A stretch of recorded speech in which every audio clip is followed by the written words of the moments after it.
So I'll start with a basic question. First off, thank you for letting us do this interview. No problem. And what got you into wrestling to begin with? I was a fan. Like probably more people, a lot of people are embarrassed to admit that, have a level of success in the profession and to admit that at one time they were fans themselves. I don't know why that is. It's like, oh, well, there's the fans and then there's the people that are in the industry. I don't see a problem with the two intertwining. And a 16-year-old kid, I saw wrestling back. It was black and white TV then. It used to be on Thursday nights from the Capitol Arena in Washington, and that was the era of Rocca and Chief Big Heart, Dr. Jerry Graham, and Haystacks Calhoun, and Bobo Brazil, and these are just bigger than. And then when I went to our first live event, they came to Trenton at the Armory, and I wasn't even old enough to drive. My mother took me the first time, and man, I walked in there, and there was, the color of all the fans and all these figures that you see on black and white TV. There they are, living and breathing, and man, I was hooked. So how did you go about training for it? And Actually, I never was formally trained. For some reason, when I was in high school in New Jersey, they didn't have amateur wrestling. And so I played judo for like 3 years, so instinctively I knew how to take care of myself falling and just hanging around the dressing room. I remember Al Costello, the Kangaroos, come here, show me how you lock up. I went to lock up with him. No. Instinctively, I put my head down. I remember like it was yesterday. I put my head down, and he said, "You put your head down, and if the other guy puts his head down, you realize what's going to happen. You're going to crack heads." So he said, "When you lock up, it's eye contact, face to face." Okay, now do it again. And that same thing with when I had my first match where I slammed somebody. I'd been slammed, but never had to slam somebody else. And it was an old timer that wore a mask. And I worked for a week other than TV matches for the Sheik. And he called for me to slam him. And I slammed him, and never having done it, was not real confident, and I didn't have total control of him, and I thought, oh man, I almost dropped him on his head, and this guy's going to kill me and get back to the dressing room. Because, I give my body to him, he gives his body to me, and got back to the dressing room, and he said, "Come here." And he said, "Go to slam me." And I went, and he said, "No, first of all, you got to get your body close to mine, and then you got to go deep." And then he said, "It's just a rotation." And he said, "And from here, you now have control of my weight without having to do a lot of work, and all you got to do is just gravity takes care of the rest." So that's really how my learning experience was, just without actually having formal training. And now look at you, you're a Hall of Famer. Yeah. So, what are your opinions on Vince Russo? I know you guys had some bad blood early on in WCW, but had anything resolved, or what even caused that bad blood? I think it was, wrestling is a great, it's a great industry, it's a great business. It is a business. And starting as a fan, way back when, I had my perception of what wrestling was all about, and when Russo came along, he had the magazine working with Vince, and he had basically just a different philosophy. He was more into doing things that were shock factor, and I'm old school with worrying more about logic and continuity, and so I think that's where we got on and he has a strong personality, and that's where we kind of got on a bad trajectory. And there weren't many times where I had that in the business. And when he came to work for WCW, it's like he wanted to do really off the wall crazy stuff, and that's where we got off on a bad foot. And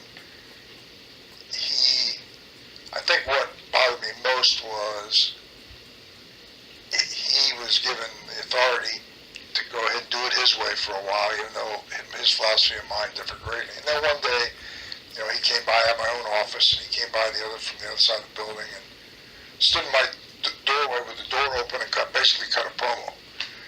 And I had a secretary and another female assistant, and that was what crossed the line for me and made it personal. And a couple years later, I was in New York for some kind of a convention type of thing, and they had brought all kinds of people, and both Funks were there. And Russo was there. And because he was a manager, I was the manager, Baby Doll was there. They put the three of us at a table, and they put me at one end, Baby Doll in the middle, and Russo at the other end. And he got up twice. We were there for a couple hours. He got up like 2 times to go to the bathroom, came back, never made eye contact with him. The third time he got up, he walked, stopped dead in his tracks, turned, looked me in the eye. I walked up, stuck his hand out, and he said, "I owe you an apology." And I said, it takes a hell of a man to say, I was wrong, and to apologize one man to another. And I said, I'm man enough to not only accept your apology, but the matter is forgotten from this day forward. And it has been. So you guys have... as of that day forward. And he said, well, I'm going to write a book, and he said, I'm going to mention in there this conversation and set the record straight. And he walked out of the room, and Baby Doll was the only one that witnessed it. She's there and heard the whole thing. And I thought her hand touched me, and she looked, she said, I bet you never thought that conversation would ever take place. I said, yeah, I guess maybe I did. And so every time I see him, I'm always happy to see him and say hello, and there were absolutely no hard feelings. It's just came down to me being old school and having one outlook and philosophy, and him being from another generation that was a different approach. And really that was the crux of it, just having a different outlook on how we thought the business should be. So how did Eric Bischoff bring you to WCW, and how did that all happen with you leaving WWE? Well, that's a long story. I was with the WWE for almost 8 years. And when I first started in the business, way before that with Vince's father, when I was in college, and I started refereeing. And got to know Vince's father really well on a first-name basis. And then I was a referee for about 8 years, graduated from college, had different jobs, where my dream had always been to get into wrestling, and then finally years later that happened. And of course, as Vince rose to power, it ended up that I ended up going to work for him, and he and his father were like day and night. His father was very quiet, very professional, very businesslike, always wore a suit and tie. And Vince was more, much like you see now, free spirit and different. And we just, when WCW closed down, Tully and Arn had left a month. I think WCW sold to Turner like November 1st. Crockett sold November 1st. Tully and Arn left almost immediately and went to New York. And I got a call like 2 weeks later from Tully saying, well, I don't know what's going on, how you're fitting in, everything's up. And he said, they need help up here. All the booking is being done with Vince and Pat. And they're running 3 towns a night, 3 tours, and TVs, and need help. And your name's been mentioned, and a lot of good things said about you. So if you have any interest at all, give Terry Garvin a call, which I did. And less than 2 months later, I went to work for Vince. And I actually, right after that call was like November December, and I went to New York with my last wife before we got married to do some shopping. And then sent a car in and picked me up at the Marriott in Times Square and drove me to his house, and I met him privately in his home. And he said, I want to talk to you, but I didn't want to have you come to the office where everybody would know that you were here. And he offered me a job, and he said, I hope you'll give it some consideration. He said, I'm looking for you to walk off camera. I don't want you as a talent. I want you for your attention to detail and your whatever creative input that you have. That's what I'm interested in you for. And he said, if you want to go back and then tell them that we met and see what they'll do for you, I have no problem with you doing that. He said, but I would hope you would accept it just on the basis of this conversation. And the next day I took the job. So how did Bischoff get a hold of you for WCW? Well, with Vince, it's like, it seems if you look at the history, there's like talk about 7-year itch. It's like Vince it can be hard to work for in the sense that he doesn't ask anything of you that he doesn't do himself. He's 24/7. He sleeps with a legal pad by his bed, and if he wakes up and thinks of something, turns on the light, writes it down for fear come morning he'll forget. So he's totally engrossed in all aspects of the business. And that's what was hard at first, because working for all the territories, everything's done on a much smaller scale. Now here's Vince with this huge operation, and he's got professional people that are not necessarily wrestling people, who were just experts in whatever their field, television, whatever, marketing, promotions. So because of that call with Tully, I went to work for him, and that was, again, everything over 50 years in the business has been a learning experience. If you're in wrestling and ever think you've got it all figured out, know it all, very quick, go do something else, because you'll never, every day is a learning experience, because it changes, and there's just so much knowledge to be absorbed, and the more people you meet, the different places you go, especially internationally, it's just a fabulous business. And for me, after 50 years starting as a referee in college, there was no Hall of Fame back then. Hall of Fame was baseball in Cooperstown, and so to have 2 Hall of Fame rings, when I retired, and I look back sometimes and I have to pinch myself. I look at, these pictures that there are my memories, and all the people that I've met, and how it all started. Just had a great career, and working with Vince was good. We didn't see eye to eye on a few things, and Tony Schiavone called me, and basically, without getting into the reasons why, but I just reached a breaking point where I figured I couldn't work for Vince anymore on a personal level and professionally. And I didn't make any calls. I walked out, actually just walked out. And of course everybody was buzzing, and Tony Schiavone called me and he said, why don't you come down? I never met Bischoff. And he said, why don't you come down? And I didn't know, I figured WCW would probably interested somebody that's been in the business as long as I had and worked for basically the who's who on the executive side. And for me to be in the open market, I figured somebody down there at CNN, the suits, is going to say, has anybody talked to this guy yet? And so that's when Tony called and set up a meeting with Bischoff. And I never met him, didn't know what to expect, and my first impression was not all that overwhelming. He was playing with a thing on his computer about learning how to be a pilot, to fly a plane, and instead of not asking for proprietary information that would have been inappropriate to divulge, even if he had asked me, he didn't ask questions all he did was talk. And it was like, oh man, how much longer can Vince stay in business? He's giving him every match that he's got, and he can't last much longer, and I'm going to put him out of business. And I'm listening, thinking, man, if this, and Vince is now third generation of somebody that's 24/7 wrestling, a family thing.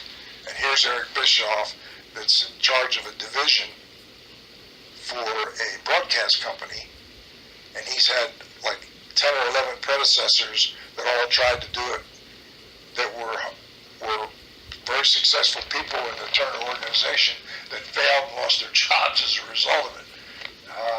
And Eric Bischoff, from what I'm told, was somebody that had been around Vergania for a short period of time and basically was a gopher for coffee. But one thing I will say about Eric, he has a good look about him, presents himself well, and he's a hell of a salesman. But it's one thing to sell something, but then to know what to do with what you just sold if you're involved in the process is where he ran into trouble. Now, I saw an interview with him where he was saying something about how you came to him with records of what WWE guys were making. Is that at all true, or what's your side of that story? I said that I had all that information in my head. And so I said, I'm not only, coming to you with 50 years experience, all different levels from the territory days. I've been at the highest level for Vince, did payroll for all the big pay-per-views, so I know how much money everybody made. And that's, I would think, useful knowledge to have somebody that knows that in case you're negotiating with any of those guys. They can't come to you and give you some mega numbers of what they made there and negotiating with you, because I'm going to be the one that's going to be able to say, the number is not that, because I knew I had that information in my head because I had done payroll. So, how was it for you to make your Madison Square Garden debut against Tito Santana for the WWF Intercontinental Championship? That was a dream come true for me, and if you look over there's a program insert from Madison Square Garden with a picture of Tito and I, and that's the program insert from that night, and I had everybody, I think it was Backlund and Iron Sheik, Piper was in the 6-man, and I had basically everybody on that card sign it, and then I have it framed there. So that was really my dream. I was doing more managing at that point, and my active career was, more special traction matches, that kind of thing, not wrestling on a regular basis. And I was working in Florida, and I used to love to be around Eddie Graham. He was my mentor and a guy that just, to me, had so much knowledge in his head, and Bill Watts had come out of there, Dusty had come out of there, and what he had done with building Jack Briscoe to this great champion, and just the respect that wrestling had in the state of Florida. Eventually, I looked forward to going to Florida and actually working for Eddie Graham. And so when I got that position, I just loved the opportunities when I could have one-on-one with him and just sit, not have like a list of questions that I would get out, but just a conversation like this where whatever Eddie felt like talking about, I just want to sit there and be like, I'm under the learning tree. And he came into my office one day. I had a small office, and he came in, sat down, and big lounge chair in front, and he'd talk, and whatever he wanted to talk about, I'd listen, and as long as he stayed and talked, I just was like soaking it in. And in one of those conversations, I said something, boy, it just seems like yesterday, as a kid, I went to Madison Square Garden and saw Dr. Jerry Graham and Eddie Graham, along with so many of the other stars. And I said, I just kind of dreamed that maybe someday I too could wrestle in Madison Square Garden and just because if you ask a wrestling fan, you know, there are big arenas around the world, but if you ask any true wrestling fan and you just say Garden, you know what I'm talking about? First response, oh, you're talking about Madison Square Garden. That's Mecca of wrestling fans. So I said, yeah, it would have been. He said that, so that would have really meant something to you. Yeah. But I said at this stage in my career, I'm past the pinnacle of my active career, doing more managing. Can I wrestle? Yeah, I can wrestle. And just didn't really give it another thought. And a day or two went by, Eddie came into my office, and he said, such and such a date, you're wrestling Madison Square Garden. And it's like my jaw dropped. And he said, I called Vince Sr. Vince Sr. remembered me as the kid who refereed, that he knew by first name. And at that point, he was terminally ill with lung cancer.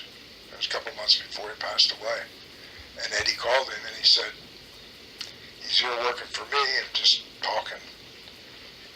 I got from the conversation that it really would have meant a lot to him that he never actually wrestled himself in Madison Square Garden. And Vince Sr. said, well, why don't we make that happen? And Eddie said, we're going to fly you up, and you'll work the Garden, fly you back. And it's like, and I think on the original card, if you looked at it, I was listed with and also appearing down the bottom, and they moved me up that night because they taped for the Garden Network, and Tito was supposed to have an Intercontinental match against one of the Samoans or something, and because it was going to be a clean win, they put me in that spot, so I actually got a tape of that match. And my fear was to go up there and not embarrass myself, because I wasn't wrestling every night. My timing was not as sharp as it maybe had been at the pinnacle of my career, but dream come true. Tito say anything to you as you walked back through the curtain after the match or even before the match? No, I'd known him for a long time. I'd known Tito a long time. And I knew him when he started in the business. I was working in Amarillo, and he graduated from West Texas State. And so I knew him from when he broke into the business, along with Dusty and Stan Hansen and a bunch of guys that came out of West Texas State. So, how did the Four Horsemen get created? I know the story that you guys were all in a promo together. All the major title holders were in a promo together. But how did it actually come to be that you guys got in that promo together? And what made you guys think that you were the most popular faction at the time? Well, I wish I could sit here and tell you that a whole bunch of us got in a room and thought, wow, we're going to create this stable, and we're going to call it the Four Horsemen, and we'll give this guy and this guy and this guy, and boy, we can do this and that. Truth be known, it was a spontaneous thing which happens to a lot of successful things in the profession. And we were doing a lot of TV, and we had syndication TV for Crockett's Network in Charlotte, and then we would go at that point and had 2 hours of content each week for the Turner 605 show. And we would fly down Saturday morning, do 2 hours, and have to get on a plane and go somewhere and wrestle Saturday night, and then do a matinee and somewhere Sunday night. And 2 hours of TV, there was a lot of spots in it, and just one of the spots, and I don't remember, it probably was Dusty, but I don't specifically remember that. and it's like the show just was not done in segments.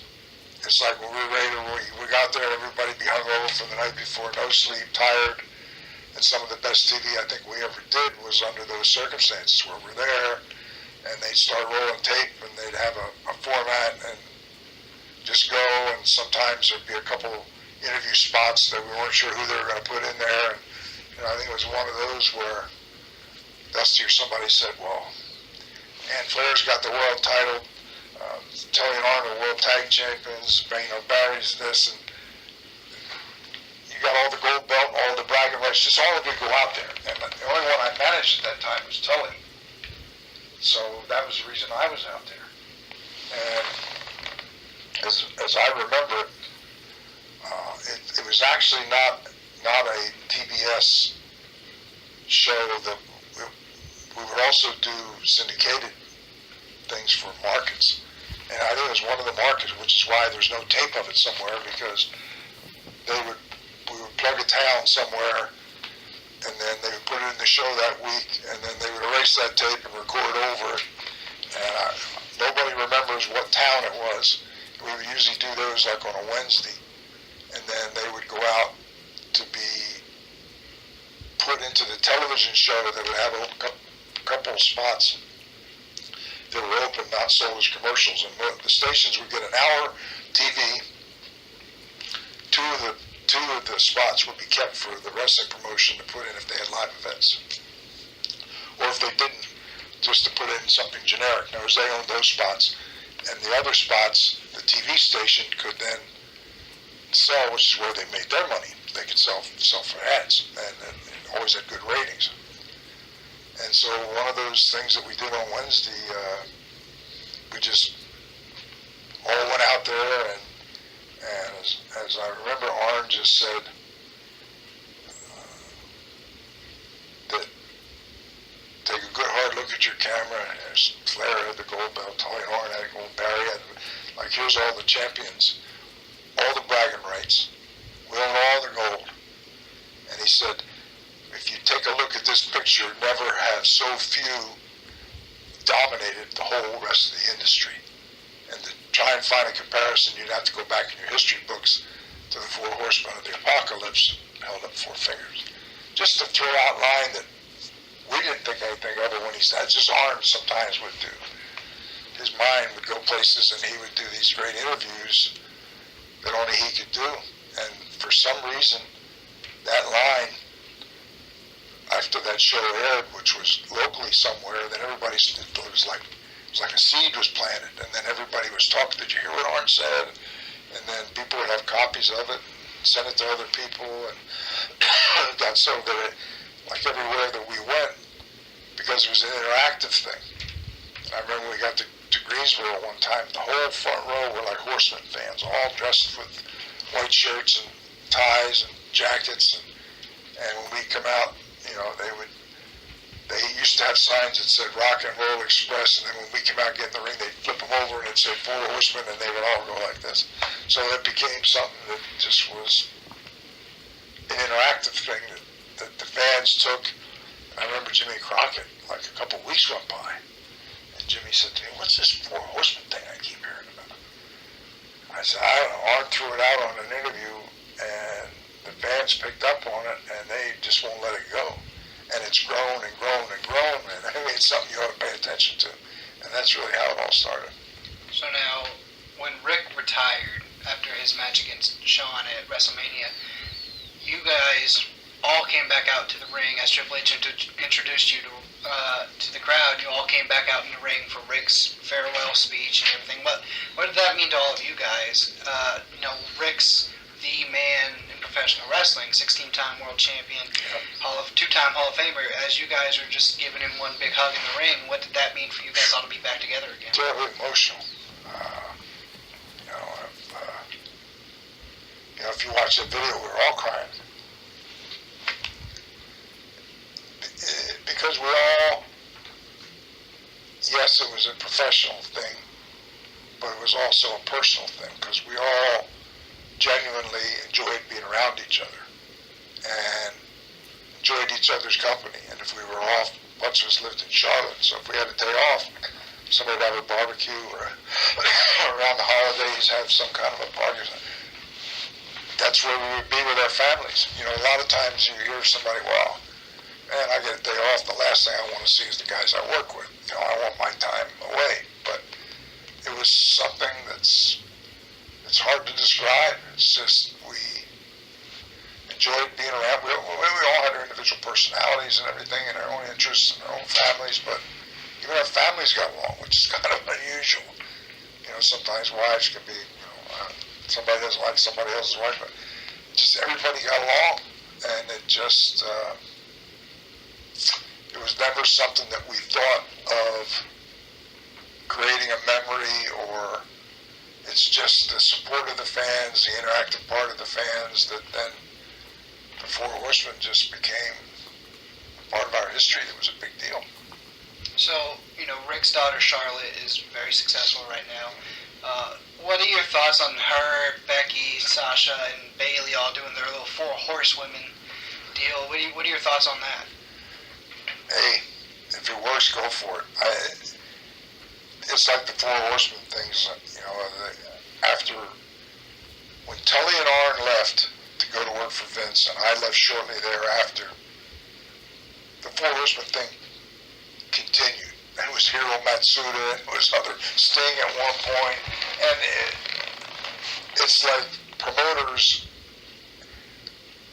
it's like a thoroughbred horse who has his career and he gets hobbled. They'll ride that horse till he falls and he can't even get up and walk anymore. And that's how wrestling promoters are. That the Four Horsemen thing became such a identifiable thing with success, and so that it just kept getting thrown out there. And having the second generation and daughters and what have you, I'm not offended by that, or it's just nice to be remembered in a positive way. So, Jerry Lawler had said, I believe it was your Hall of Fame video package, he had said that you could represent the Horsemen when they're not even there, as in you're one of the best talkers in the business. What do you think made you the best talker? Like you could represent anybody. What made you do that so well? Well, that was a great compliment coming from somebody like Jerry Lawler, who is one of the best, if not at the top of the heap in the business, along with guys like Bobby Heenan. If I go back to early in my career, if you look at my pictures, it's like that picture when I started out in '72. You can look at me. I was tall, so when they took a picture like that, I looked like a wrestler, bigger than what I actually was because I was tall, but I certainly didn't have a Ultimate Warrior type of body, a Hulk Hogan type of body,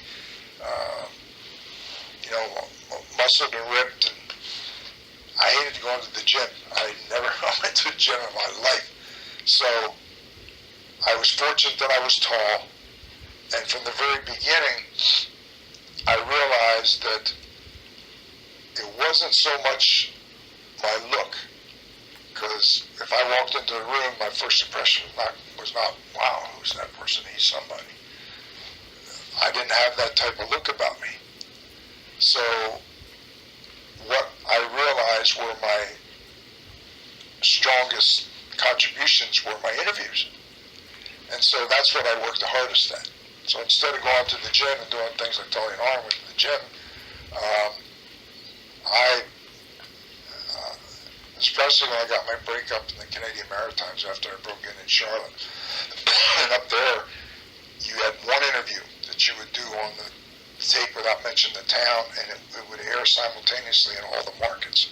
So if you were wrestling the Stomper, or you were wrestling whoever, or Leo Burke or the Beast, you would do the interview for them as just like you would any other interview, but where you would have interviews in other places for all the individual towns, and maybe of all of them, maybe one or two were not the best I ever did, and some were really great. You had one shot at it, because that was going everywhere. And so I remember we used to do the Halifax Forum on Tuesday nights, and then we would record the next week's TV following what we did in Halifax. They would air then on Saturday, record in the studio, air on Saturday. And I remember laying in bed, God, almost till the sun come up, just in my mind, what I was going to say. And then I got to condense it. And then it would give me something else. So that by the time I got there, I had the ability to walk in front of a camera that I looked at the camera without focusing on the fact that I'm looking at the camera. If you can imagine, it was like I was looking at a black hole in space. And that interview that I had gone over and over and over and over before I fell asleep, I had no notes, nothing written on my hand, and I could go out there and I learned to not only deliver the words, but the inflection and the emphasis on several things, and then I learned to use my hands, I learned to use my eyeglasses as something if I was making a point. Just taking off, and that alone would say, in a subtle way, that I was making a point, that there wasn't just not something in the middle of a line. And it's something that I worked so hard at to not only refine the content, but to do it in such a way that it had the appearance of being spontaneous, when in fact it was anything but, that I had gone over so many times. And it was what I worked the hardest at, and I think I have to attribute that hard work as to really what propelled me to what success I did have. And so how did you get the call, or how did that go down when you heard that you were going to be inducted into the Hall of Fame, WWE Hall of Fame? Wow. It was, I knew about it in advance. I had not seen Barry Windham for a while, and I was very close to Barry when I was working in Amarillo, wrestling in Amarillo and working on top. And Jack Mulligan was there. Mulligan and Murdoch bought the territory from the Funks. Barry was a young kid, all in the ring. And eventually, I talked to him about, hey, my dad will never give me a chance to put on the tights. He didn't. And finally I said, all right, well, so we worked it out. I think Barry had his first match, I want to say it was like in Odessa, Texas or somewhere, against me. And you could just see how much talent was in that young, inexperienced kid that had been around the business. First, he had the DNA of being Bob Wyndham's son. It was in his blood. And just being around the ring every night, hauling the ring, and being around the boys, and just, he was destined for greatness. And so, and the same thing with Ted DiBiase. He went to West Texas State too and had his first match with me. So, I lost my train of thought.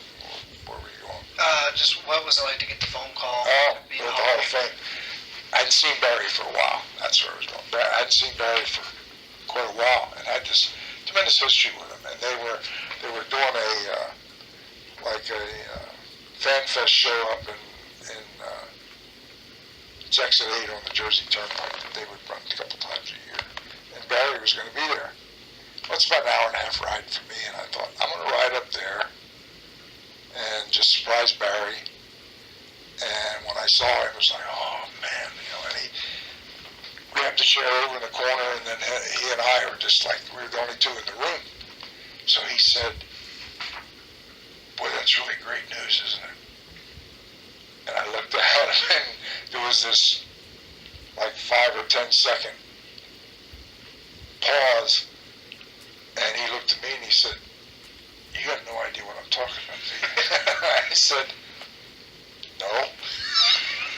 He said, the Horsemen are being inducted into the WWE Hall of Fame in Miami, WrestleMania weekend. And he said, but I've been sworn to secrecy. And he said, you can't tell anybody. Oh. I mean, I know, but I don't know.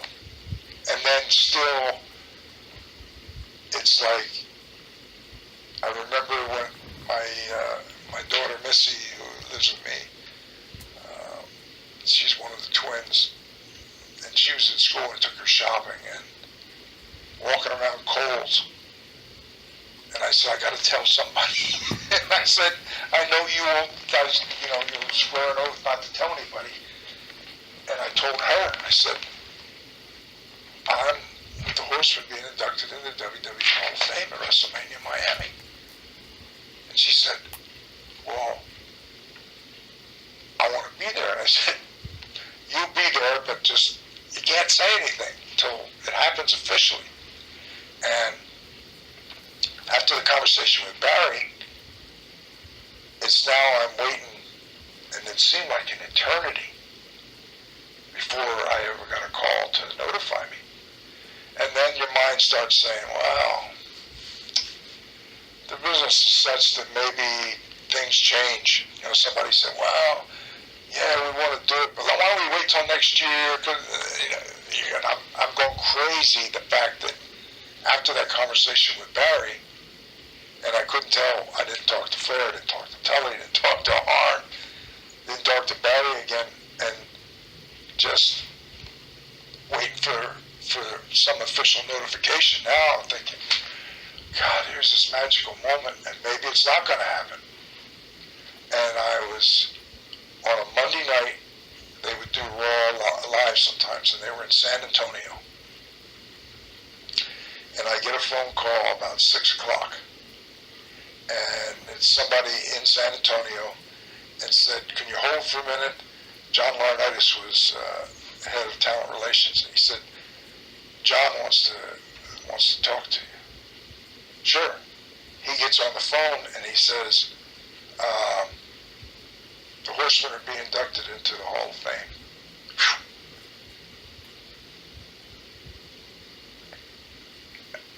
And he said, we're making the announcement tonight.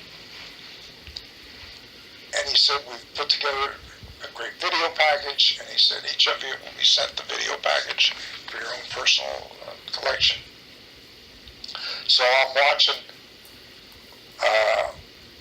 the live Raw from San Antonio. And now I've had the phone call from John Laurinaitis in San Antonio, and the show comes on like, I don't know if it was 2 hours or 3 hours then. But anyway, I'm on right at the beginning. And so it was like about a half hour in, or whatever, and as they're going into a break, and they said, when we come out of break, we're going to make the announcement for the first inductee into the 2012 Hall of Fame. So now I'm sitting through the commercial. Comes out of the commercial, and it was like Bobby Heenan and Shivani, I think. And they said, well, we've got exciting news. We're going to announce the first inductee into the WWE Hall of Fame class of 2012. Da-da-da-da-da-da. Edge. I'm going, oh man, because that's the program up there. And of course, Edge was like the big, he was a big star. And now they're into the 10 o'clock hour, I think it was. And then they said, before we go off the air tonight, we're going to announce another recipient in this year's Hall of Fame. So it came up, it was like 10:30. And they then showed a video package of the Horsemen. And that made it official. And it was like, oh my God. Just hard to describe the feeling.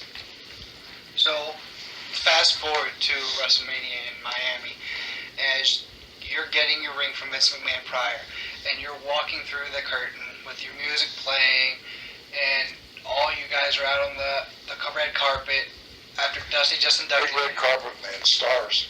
We're all sitting standing on a star. What did that mean to you that you're now being inducted into the WWE Hall of Fame? You're now a Hall of Famer. Yeah. It was, it never hit home. Just being around the wrestling business all your life, there's so much that can happen that impacts. And I never truly let it hit me until I got a contract. And we were actually compensated for being on that show because they were going to make a video that there was of WrestleMania that included the Hall of Fame as another disc that was going to be sold, which I still have that here someplace. So there was a contract and we were paid. So even with that done, I'm thinking, well, they could still end up paying you. And they say, well, you know, something, we're paying you, but we're not going to do it. You know, that kind of thing. Your mind goes crazy. And I remember when the call came from John Laurinaitis, he said, we'll fly you first class and 2 guests first class to come with you to Miami. And there was a girl that worked in the office, Kristen Altman. She still works for the WWE. She's something ahead of Europe or something. She's a great, great girl. And at that point, she was the point person for Hall of Fame. So I said to Kristen, I said, and what was crazy was that weekend, Mike Graham had a championship wrestling from Florida reunion that was scheduled in Fort Lauderdale. And I one of the few times that I signed a contract, Sal Parenti was involved, signed a contract, and they were providing me a ticket. I was already going to be at Fort Lauderdale. So I told her, I said, I already got a ticket. So instead, I have 4 children. I would love for my 4 children to be there. You don't have to buy me a first class ticket. I already got a ticket. I'm going, coach. And so she cut me off and she said, you know, and 3 of my children were with me. The one was with my ex in Atlanta, the youngest one. And she said, you're all going to fly to Miami. And I said, well, it's not 2 of us, there's 4 of us. Not a problem. We'll have 2 rooms for you. I mean, and everything was first class, beyond belief. And so when we got down there, they had a little stretch limo pick us up. And it's like, oh, wow, you know, the kids are, oh, my. I said, hey, this is not how life always is. Enjoy it while it lasts.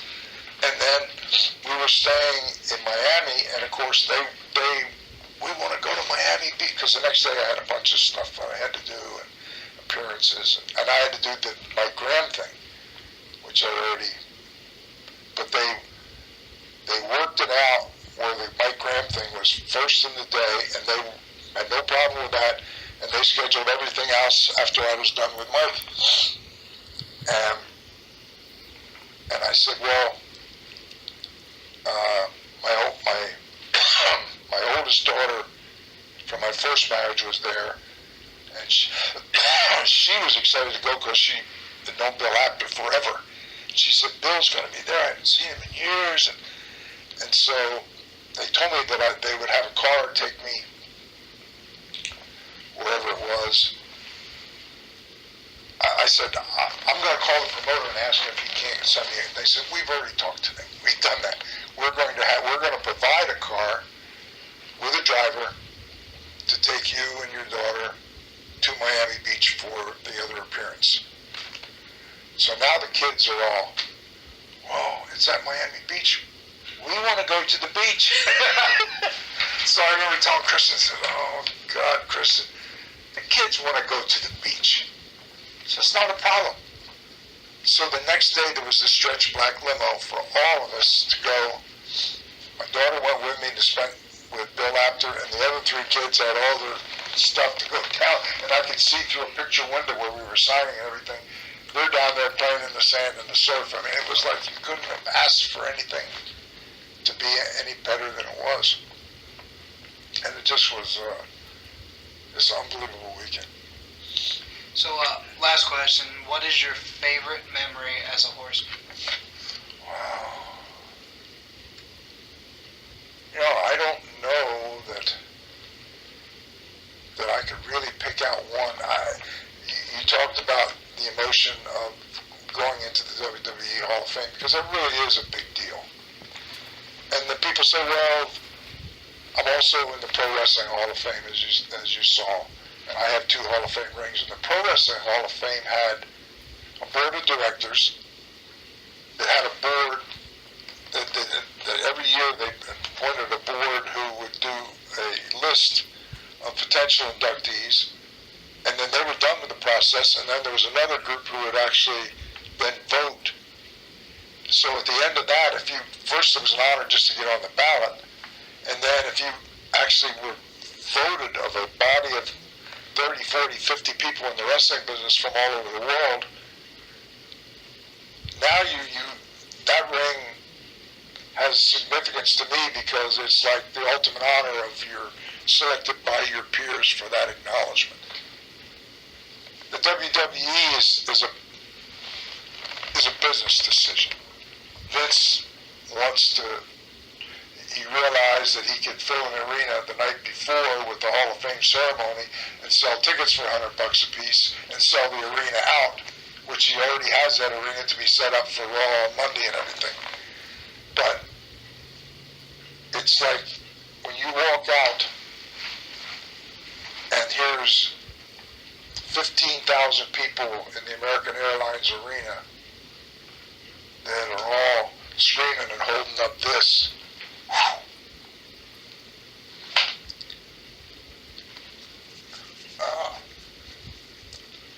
I caught a goosebump moment, just like, oh man. And then to have Dusty announce this was a huge honor because he'd been our nemesis across the ring, huge star in the business, and for him to announce this made it that much more special. And then the next day, outdoors at the stadium, 75,000, 80,000 people, how many people were in there it was Rock and Cena, I think the first time. And in the middle of the show, they showed a montage from the night before the Hall of Fame ceremony while they rolled out a rug and then brought us all out. Now there's 75,000 people on their stands. And it wasn't just us, because it was Edge, it was Mil Mascaras, the family for Yokozuna who had passed on. But, there was still, the Horseman wasn't just one individual. And it was the one thing that was interactive with the people. And it just, to have the emotional high of Friday night in the arena, and then at WrestleMania to have that moment where they showed it and then brought us out in front of 75 plus thousand people were all chanting, and wow. And I remember when we were coming back, my daughter, the youngest one, had come out of Atlanta, and they really took such good care of us. And I said, well, she was the youngest one. I said, and her flight was an hour later. I said, I'm going to go with her just to make sure she gets on her flight okay. She's traveling by herself to Atlanta. And then I'll stay at the airport in Miami, and I'll walk around to the other side. And then the girl said, well, I will take care of the rest of your family to get them out there. You go with Nicole, and they had a limo for us to go. And then when she left, I walked around to the other side, and until I got over there, I had about 45 minutes of killing them, sitting there waiting, just kind of reflecting on the whole thing, and waiting for the rest of the kids to arrive for the flight back. And as I'm looking at the window, sitting there, here comes a stretcher that pulls up, and the door opens, and my family gets out, and I thought, oh man. And when they came inside, I said, man, I hope you guys don't think that this is how real life is, and savor and enjoy it while you can. And it just was, that's one thing I have to say about Vince, and the whole, everything, the hotel accommodations, accommodating for me to be able to go do the Mike Graham thing, for my kids to have a limo to take them over so they could go play at the beach, and just the seating minutes for the Hall of Fame, and it just was just an unbelievable weekend. And like I say, they made a tape out of it and sent that. Just so I think the question you asked is there one memory that sticks out, and there were so many, but the memory of that Hall of Fame induction that weekend was unbelievably special. And then the following year, the Pro Wrestling Hall of Fame inducted us in their Hall of Fame too. Now instead of 75,000 people, it was Albany, New York, 250 people in a small hotel ballroom, but that's the one where we were on a ballot, voted in, and so that means as much to me because of the process of getting there. And to have the two things, one in 2012 and the next one in 2013, is just, don't get any better than that. You know, and I kind of lied. I have another question for you. When Rick was in the hospital this year, you know, we were all worried about Rick. Yeah. And then when we heard that he was doing well, and then he cut a promo on his nurse, did that remind you of anything? That was just classic Rick, or? Well, what it was, I think, was an indication that Rick was going to survive and was going to get better. And I actually have not physically seen him since then. And we have an appearance coming up in Philadelphia in January. Rick's going to be there. We've communicated, and it's funny in the business. At Christmas, you know, it's like I sent him a text, "Merry Christmas, I love you, Rick."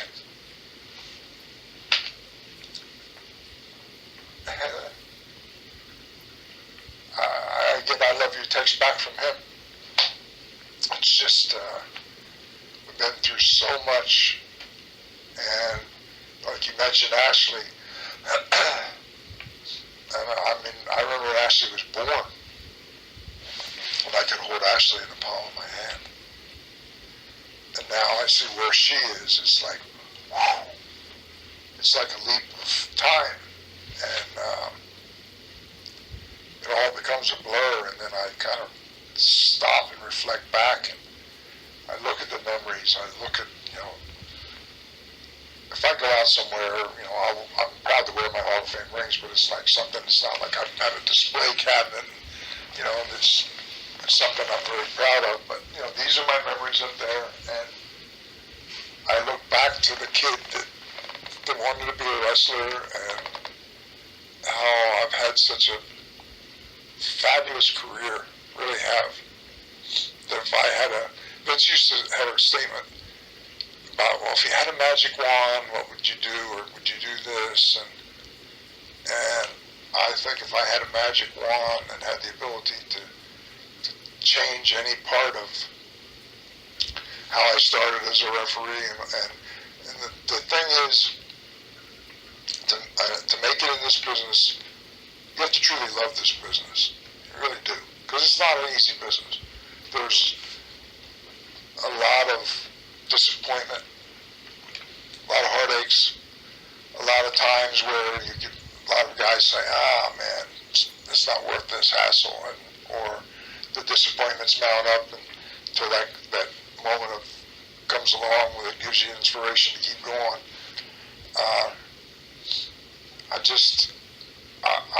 I had that love. I was gonna hang in because this is what I wanted to do, so I persevered. And the other thing is, you can love something and you can persevere, but the big thing in this business is you have to have help, because it's hard to do on your own, no matter how much you love it and desire it. And I was fortunate, you know, it's like my pictures, I look at the people who helped me along the way, that I wouldn't have gotten to where I was if I didn't have that help from people. And I think in this business, if you love the business, people will see that. If you care about the business and you want it. And people who can help you are willing to help you if you have that true love for the business. So I had the help, and I had help all along the way. And then A lot of it is to just the sheer good fortune of being in the right place at the right time when something good happens and you're there at that moment. The Horsemen. It wasn't something that somebody thought of. It just, I was there and I was a part of it. And it could have been somebody else, or it could not have happened at all.